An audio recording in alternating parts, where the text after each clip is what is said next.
Okay. Intraday ki strategy ni ko yam nungai ba yam si easy oi ba. Adugo accuracy rate su yam na high oi ba. Ko ngarang anga mana suggest tawrum bane. Mana suggest tawi matung ina I nainer matung da. Ai ba si kano si jeng bane bu ko. Si ki ai ba strategy se sida ko na price action khaktan natna. Ko khogi yamna easy oi ba nungai ba khogi indicator ani ma happy bu ko. I have indicators I mean ADX have any DMI. Hana maming tagrabo. Maming taram growing Kaligo. Oh, ADX and the DMI. ADX have the average directional index have nigo ADX. ADI Gahaido Mandra. Average directional index. I did. Sigi indicators na ta isi karino kanda kogi momentum मासे अखोन momentum indicator खाने the price की movement से कदम the set कदौरी के नत्रगा मासी अखोय जोजो से कनो द नो थ्रेड जोन द लेब्रगा हाइबा सुंबा सिसे माना ताइब अदुगा ट्रेड की एंट्रीज द लौरो एग्जिट से तो चलोगा हाइबा दि मान ताकते को मादि जस्ट कनो खक्तनी प्राइस की मूवमेंट से मखालम न चलसु खरा सोयबॉक्स खिदौरी मथलम द काखलक जु सिबॉक्स कनो कागिदुरी गा हाइबा तो I movement gi magi kano se momentum do adu khutang takpu man ko adu magi kano se weakness haidi hairagadi sai no ji hagi du ma se entry right entry and right exit point se mangom dei khang mangam da bani na ma se gi stand alone ko matom dang kano laiba ngam ba kano di oidi ba khona trade ke setup tawro ku matam da ne ko ma se matom da khoina kano to adi se isimaku gain leidana adi alligator gain leibdo moidu di akoina adi bollinger band ga hare hai sing se di akoina bollinger band khatang si naraga mi myam trade to bosu lei ko isimaku khatang si naraga trade to bosu lei adoina ko si ADX se sidi si khatang si naraga trade to ba di khara lu na thokani ko the price action gum gong punsilaga yamna adi technical analysis se yamna strong oiba mi dadi makada si hapsilaga dusun to bujay ko momentum indicator ne ai reverse gi sida magi ADX gi ko market gi ADX na mathaklom da ka khala ko matam ko adai makhalam da kum dhara ko matam mathaklom da ka khala gana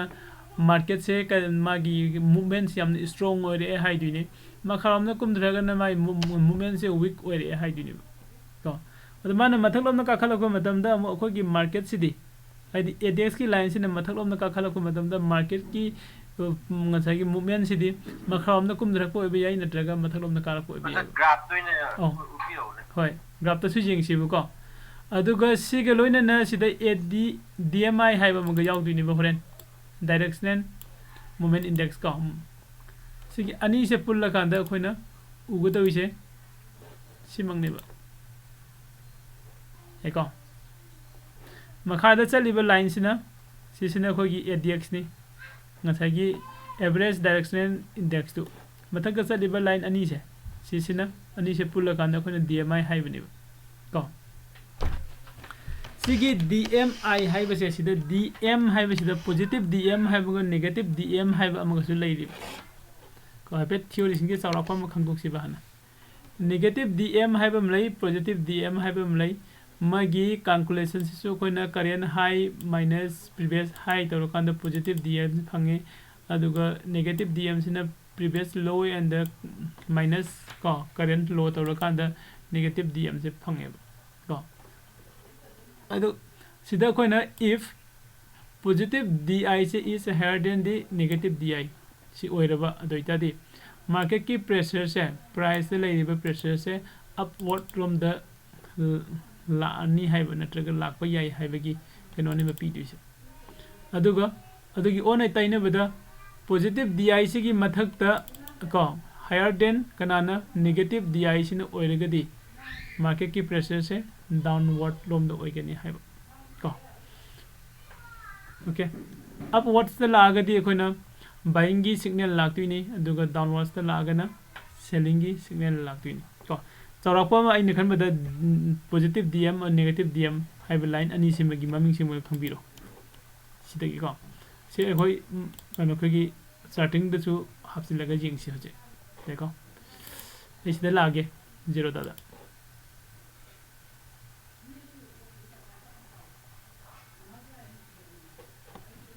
okay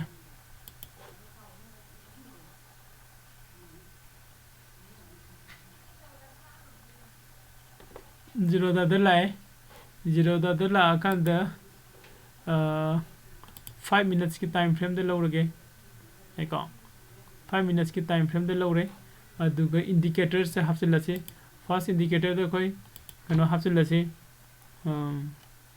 ADX हाबसे को average direction index को अदुगा मागी setting खोने change out तौनुम खरा तौथोम से setting सिदा DI length को अदुगा ADX smoothing सिदे मागी by default से सुमलौर से अदुगा स्टाइल से खितंग खक अइना पामजबे मतुंग इन ब्लू कलर ओहलंगे को लाइट ब्लू यारे को सिसिम अदुगा सिगी कनो से हुजिकी लैबे सिगी ADX साइज है ADX सिदा कोने जिंगम गदोबा अमसु लैबने सिदैसे को 0 to 20 हाइरो 0 to 20 से ले नन ट्रेंडिंग मार्केट और रेंज बाउंड मार्केट हाइबने अदुगा 20 and above अग्रगना स्ट्रॉन्ग ट्रेंड नत्रगना वेरी स्ट्रॉन्ग ट्रेंड अदाइन चखिनिबा याय का अदो इतादि हुजि सिदा कोइ ड्रोम को तौसिन सिबा 20 and above ता सिदा सोम नकदा 20 30 40 50 and लेका अदुगा मगी कनोदा पीबदन 100 पॉपी दो 20 to 50 की मरक से लई मतम सिगी 20 से below 20 से ओइबा मतम दा कोइ को नन ट्रेंडिंग या हां सेकंड दो को कोगी मार्केट की कोगी नन ट्रेंड जोन ओ हाइदि नो ट्रेड जोन ने लई से साइडवेज हाइबने ओ साइडवेज हाइबने सिगी below 20 से सब चाना मथक द येंगो अखोगी कनोदा मार्केट की चार्ट से साइडवेज को सिदगी स्वाइदगी हौरग दुम साइडवेज ते लैरि उसी फाउ चुम्मिको सिमा अदुगा सिगे 20 दगी मथक त काखलै माना 20 दगी मथक त काखलक पसिदा सिदा ट्रेड लौबगी याबगी मतंग ने पीरि से ट्रेड ला सिदा काखलक बा ये ट्रेड से मार्केट ति मखराम ने कुम धरै से नचा अदो खोइ मार्केट से मखा द कुम धरै से ने मथक त काखलै माना दे हाइदि ट्रेड लौब याय हैना करम ट्रेड नो बैने लौदु से को सेलिंग दे लौदुरा नत्रगना बाइंग दे लौदुरा को कंफ्यूजन नम लेत्रा दुगी हाइरिबा कंफ्यूजन सिना कनाना मु को खनगनि हाय कांदा नगी ngसाइगी DMI दो डायरेक्शनल मूवमेंट से सिना सि हाफसिल कांदा सिदगी मु खंग ngमगनि सिदगी खोना खंगदुसे कमाइना नो सिसु को सेटिंग दे संग कांदा ADX सुजे खोना सिदा लाइन नंबर तोंगाना लौरिबे ADX से सिदा यावरेबो को सिदा का ओइदरे सि लौथोम सि ADX से को प्लस DI हाइबे से कइनो अपवर्ड्स ने आइदि बुलिश मार्केट की एंट्री नि माना पीरि से अदुदे से ग्रीन ओहलके आइदि कलर खतंग दसु खंग ngमना बको अदुगा नेगेटिव DI सिनाई रेड ओहलके यारे को स्टैंड ओके ओके तोर्स सिदा जेंगसी असai सिदा मथलम दा हाइगले को मार्केट न कुमे आइनि एंट्री लौदुसे कदाइ दनो अनि सिरमक्ते को ngawre अदुबो DMI ना हाइ से कइनो कांदा नंगी ग्रीन लाइन से ग्रीन लाइन सिदा आइदि पॉजिटिव डी कनो सिदा पॉजिटिव DI सिदा नेगेटिव DI सिना का अग मथक ता हाइगलाबा अदुदि नंग मखारोम दे एंट्री लौरो हाइबने हेको पॉजिटिव DI सिदगी नेगेटिव DI सिना मथक ता काखलेबा अदुदि नंगी नंग लौगदोबा मार्केट से को करंबा मार्केट ओइगने हाइ कांदा सेलर ओइना हाइदि ऑप्शन दो ओरगना पुट हाइ तारे को अदुगा तै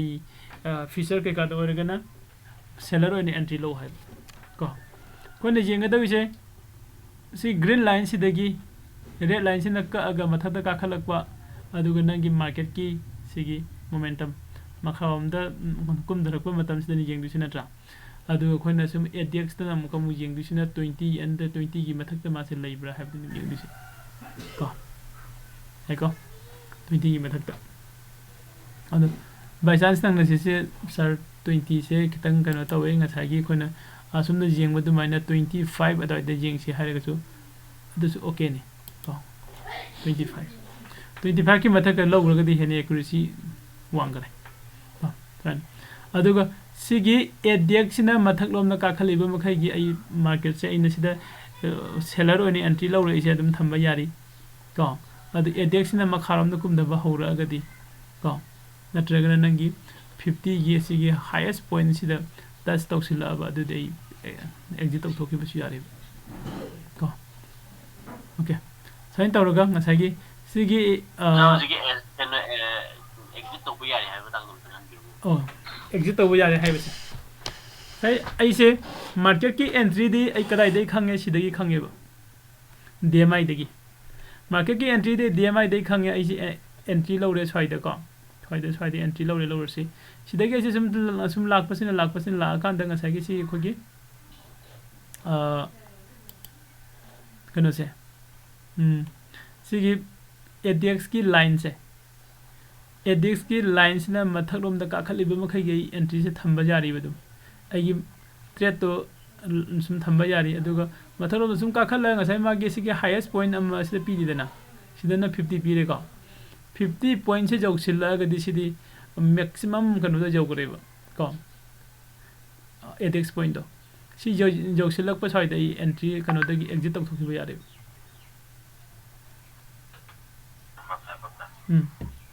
ꯚꯥꯞ ꯇꯥꯔꯦꯀꯣ ꯑꯗꯣ ꯍꯥꯏꯗꯤ ꯁꯤ ꯑꯩꯈꯣꯏꯅ ꯗꯥꯎꯟ ꯇ꯭ꯔꯦꯟꯗ ꯌꯦꯡꯕꯅꯤ ꯑꯗꯣ ꯀꯩꯒꯨꯝꯕ ꯑꯞ ꯇ꯭ꯔꯦꯟꯗꯁꯨ ꯀꯣ ꯑꯞ ꯇ꯭ꯔꯦꯟꯗ ꯑꯦꯟꯇ꯭री ꯐꯪꯕ ꯃꯐꯝꯗ ꯑꯃꯨꯛ ꯌꯦꯡꯁꯤꯕ ꯑꯞ ꯇ꯭ꯔꯦꯟꯗ ꯁ꯭ꯋꯥꯏꯗ ꯑꯦꯟꯇ꯭री ꯃꯆꯥ ꯑꯃ ꯐꯪꯉꯦ ꯅꯠꯇ꯭ꯔꯥ ꯁꯤꯗꯁꯨ ꯐꯪꯉꯦ ꯑꯗꯨ ꯁ꯭ꯋꯥꯏꯗ ꯌꯦꯡꯉꯁꯤ ꯁꯤꯗ ꯀꯣ ꯁꯤꯗꯩꯅ ꯁꯤꯐꯥꯎꯁꯦ ꯑꯩꯈꯣꯏ ꯑꯦꯟꯇ꯭री ꯐꯪꯉꯦ ꯁꯤ ꯐꯪꯕ ꯃꯇꯝꯁꯤꯗ ꯀꯩꯗꯧꯋꯦ ꯉꯁꯥꯏꯒꯤ ꯒ꯭ꯔꯤꯟꯒꯤ ꯃꯊꯛꯇ ꯔꯦꯠꯅ ꯀꯛꯑ ꯀꯥꯔꯛꯑꯝꯕꯗꯣ ꯍꯧꯖꯤꯛꯅ ꯔꯦꯠꯀꯤ ꯃꯊꯛꯇ ꯒ꯭ꯔꯤꯟꯅ ꯀꯛꯑ ꯀꯥꯈꯠꯂꯛꯄ ꯀꯣ ꯒ꯭ꯔꯤꯟꯒꯤ ꯔꯦꯠꯀꯤ ꯃꯊꯛꯁꯤꯗ ꯒ꯭ꯔꯤꯟꯅ ꯀꯛꯑꯒ ꯀꯥꯈꯠꯂꯛꯑꯦ ꯑꯗꯨꯒ ꯁꯤꯒꯤ ADX 20ꯒꯤ ꯃꯊꯛꯇ ꯀꯥꯔꯛꯑꯦ ꯀꯣ ꯃꯁꯤꯗꯅ ꯑꯩꯈꯣꯏꯅ ADX-ꯇꯤ ꯃꯇꯝ ꯈꯨꯗꯤꯡꯃꯛꯇ ꯑꯩꯈꯣꯏꯅ ꯑꯦꯟꯇ꯭री ꯂꯧꯕ ꯃꯇꯝꯗ ꯌꯦꯡꯗꯣꯏꯁꯦ ꯃꯊꯛꯂꯣꯝꯗ ꯀꯥꯔꯛꯄ꯭ꯔꯥ ꯑꯗꯨ ꯈꯛꯇꯅꯤ ꯌꯦꯡꯗꯣꯏꯁꯦꯀꯣ ꯃꯥꯔꯀꯦꯠꯀꯤ ꯗꯥꯎꯟ ꯇ꯭ꯔꯦꯟ ꯑꯣꯏꯕ ꯌꯥꯏ ꯅꯠꯇ꯭ꯔꯒ ꯑꯞ ꯇ꯭ꯔꯦꯟ ꯑꯣꯏꯕ ꯌꯥꯏ ADX-ꯇꯤ ꯃꯊꯛꯂꯣꯝꯗ ꯀꯥꯔꯛꯄ ꯈꯛꯇꯅꯦꯕ ꯌꯦꯡꯗꯣꯏꯁꯦ ꯑꯦꯟꯇ꯭रीꯒꯤ ꯀꯟꯐꯥꯔꯃꯦꯁꯟꯅ ꯃꯈꯥꯗꯒꯤ ꯑꯩꯈꯣꯏꯒꯤ DMI-ꯗꯒꯤ ꯂꯧꯒꯗꯧꯕ ꯑꯗꯣ ꯑꯇꯣꯞꯄ ꯃꯐꯝ ꯀꯩꯅꯣꯁꯤꯗ ꯈꯔ ꯍꯦꯟꯅ ꯃꯥꯔꯀꯦꯠꯀꯤ ꯑꯞ ꯇ꯭ꯔꯦꯟꯒꯨꯝꯕ ꯆꯠꯄ ꯃꯐꯝ ꯑꯃ ꯌꯦꯡꯁꯤꯕ ꯀꯂꯔ ꯅꯠꯇꯅ ꯁꯦꯠꯇꯤꯡꯗꯤ ꯀꯩꯝꯇ ꯁꯦꯝꯗꯣꯛꯇꯦꯀꯣ ꯁꯥꯔ ꯑꯧ ꯀꯂꯔꯁꯤꯁꯨ ꯑꯗꯨꯝ ꯏꯁꯥꯅ ꯀꯩꯅꯣ ꯇꯧꯔꯒꯗꯤ ꯁꯦꯝꯗꯣꯛꯇ꯭ꯔꯁꯨ ꯑꯗꯨꯝ ꯌꯥꯏ ꯀꯩꯁꯨ ꯀꯥꯏꯗꯦ ꯑꯩꯅ ꯁꯨꯝ ꯀꯂꯔꯁꯦ ꯈꯤꯇꯪ ꯌꯦꯡꯕ ꯅꯨꯡꯉꯥꯏꯕ ꯀꯂꯔꯗꯣ ꯆꯦꯟꯖ ꯇꯧꯕꯅꯤ